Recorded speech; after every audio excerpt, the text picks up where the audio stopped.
De mult, casa bunicilor avea miros dulce de plăcinte rumenite, avea culoarea gutuilor coapte, inocența puiilor scoși din nou primăvara, misterul nopților înstelate de vară și veselia mustului tulbure de toamnă.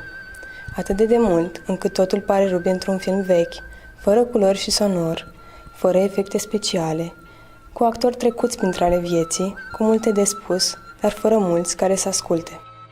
Aveam și eu o mamaie micuță și sprintenă, cu ochii blânzi și iubitori, așezați pe chipul brăzat de griji și supărări, dar care mă aștepta cu drag pe prispa casei la fiecare început de vară.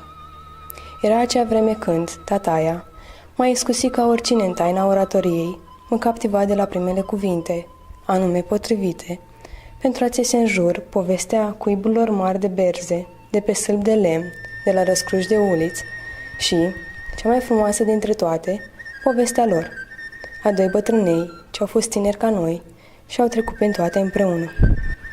Când tataia aducea de pe câmp bostan portocalii, ca soarele dimineții, să facă din ei felinare ca în copilăria lui, știam că toamna bate în poartă de lângă tufele de crizanteme, pe semne că începe și școala,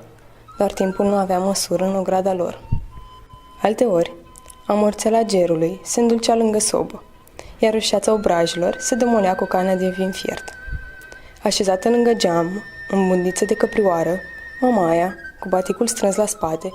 ne împletea botoși din lână tare, meniți să dăinuiască în timp, ca amintirea dragostei ei.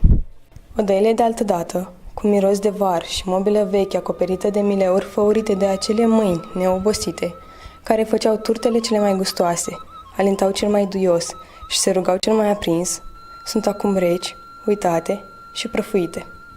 Pe atunci, chiar și ploile erau mai calde, lăsau în urmă bălți colorate și comori la capete de curcubeu. Acum ploaia e rece și cețoasă, iar curcubeul nu mai răsare dintre nori. La fel ca bătrânul acela din tramvai, cu paltonul vechi cârpit în coate, cu mâinile încrețite de muncă, împreunate în poală ca într-o rugă nerostită, cu privirea pierdută și ochii umezi de dor, stă tataia pe prispa casei, privind îngândurat la poarta ruginită, așteptând să apară în prag copiii și nepoții, că tare greu când ești singur și bătrân.